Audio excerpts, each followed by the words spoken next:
حرام والله، احنا ما قدمناش حاجه، احنا ما قدمناش حاجه. اللي بيفهم في الكوره يا جماعه يعرف ان احنا ما قدمناش حاجه.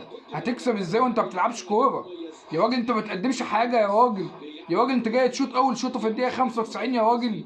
يا راجل نازل الشوط الاول كله بتلعب على ضربات الجزاء، قاعد بتلعب على 120 دقيقه قدام السنغال. ازاي؟ احنا ما عملناش هجمه يا جماعه، ما عملناش جمله. احنا مفيش حتى كنترول على الكوره يا جماعه. احنا مش عارفين ندي باصتين ثلاثه على بعض، كل الحلول فرديه، تحس ان محدش قايل لحد حاجه. مفيش حاجه الناس دي متفقه عليها. ما انتش شايف جمله على ارض الملعب عايز تتعمل؟ مفيش حاجه بيحاولوا عليها، كلها كرات بالونيه بالونيه. هتروح فين يا ابني بالكرات البالونيه دي؟ ده كل واحد 2 متر و3 متر، هتروح فين؟ ده بيبقى مرموش وسط 4 في الهجوم. ازاي بتلعب عليها من اول الماتش؟ اي حد يا جدعان بيفهم انت مش من حقك تكسب يا جدعان. الكوره مش عافيه، مش بلطجه، مش بالروح، مش بالدعاء يا جدعان، بالمجهود. دي فرقه لعبت كسبت، انت ما لعبتش، ما استحوذتش، ما عملتش حاجه. حد يقول لي المحترف بتاعنا صلاح عمل ايه؟ انا ما شفتوش عرق يا راجل. بص على الفرق ما بين صلاح ما بين مانيه. مانيه رايح وجاي وبيستلم ويعمل بينيات ويشوط على المرمى. مفيش. انا عندي راجل المينتاليتي بتاعتي، الخرا بتاعتي، عمال يبص هنا ويعمل هنا وسايبه في الملعب 90 دقيقه ما بيعملش حاجه.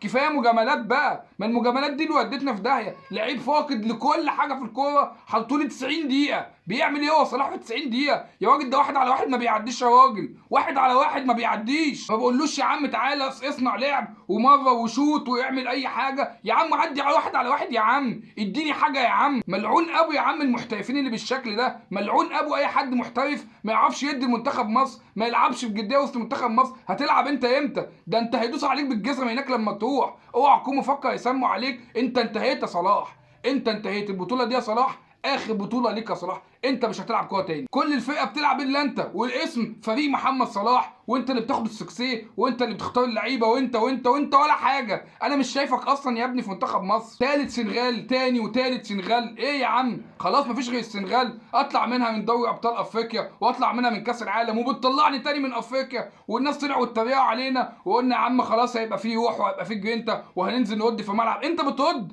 انت كده بترد في الملعب؟ ده انت راجل قلت قيمتنا يا راجل. ده انتوا هزقتونا يا راجل. ده انتوا هزقتوا اسم مصر يا راجل. والله العظيم ثلاثة. ده احنا ما كناش بنتفرج يبقى احسن. تاني بترجعونا تاني وتقعدونا ونقعد نتفرج على منتخب مصر عشان تحرقوا دمنا تاني. كانت خلصت بقى يا جدعان زي ما خلصت موضوع الجماهير بتاعت الاهلي كده. كان بالنسبه لنا موضوع وخلص. حاجه تحرق الدم وحاجه فعلا تعصب. لما اول كوره العبها في الدقيقه 94، اول كوره منتخب مصر بكل الناس اللي فيه دي، اول كوره راح بيها على الجون في الدقيقه 94. يا جاحد يا فاجر، وتقول لي اكسب. اكسب مين يا عم؟ اكسب ازاي؟ ازاي اكسبها؟ مش هكسب. مش بعمل حاجه عشان اكسب، ما بقدمش حاجه. انا راح اخصي على البطوله. انا طول الماتش عمال اخصي على بتوع غانا، ما بعملش حاجه خالص. انا قاعد بخنق على بتوع غانا بس. هي دي الكوره عندكم؟ ده مفهوم الكوره عندكم؟ افرح بقى، ولا كاس عرب ولا كاس افريقيا ولا نيله وقلنا نريح اللعيبه من البطوله دي عشان نتنين نوديهم البطوله الثانيه، ولا قدمت حاجه في البطوله دي وخليت شكلنا زي الزفت، ولا قدمت حاجه في البطوله دي وخليت شكلنا زي الزفت. يا جدعان انتوا هزقتونا، انتوا مرمطتوا اسم مصر. والله العظيم ثلاثة. انا بلوم على كل حاجه، على المنظومه وعلى اللعيبه وعلى المدرب وعلى كل الاجواء وعلى حلم طولون وعلى كله بالنسبه لي، على كل الناس يا جدعان اللي وصلتنا بالشكل ده، اللي خلت حالتنا النفسيه عامله كده. مذيع برضه قاعد يقول لك مصر قدمت كل حاجه.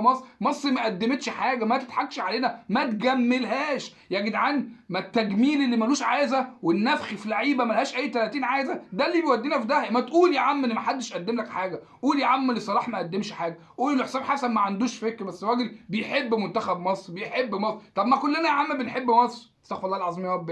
يعني ايه يا عم؟ اي حد يحب مصر يجي يمسك مصر ولا ايه؟ مش عايزين نسمع كلام بقى يضايقنا اكتر الفتره الجايه. صحح بقى يا اخي، صحح بقى وامشي على التراك الصح بقى. ما تقفناش. شوف الناس عملت ازاي واعمل زيهم. انما هتسيبنا نعيش في المرار ده كل مره هنعيش الكلام ده؟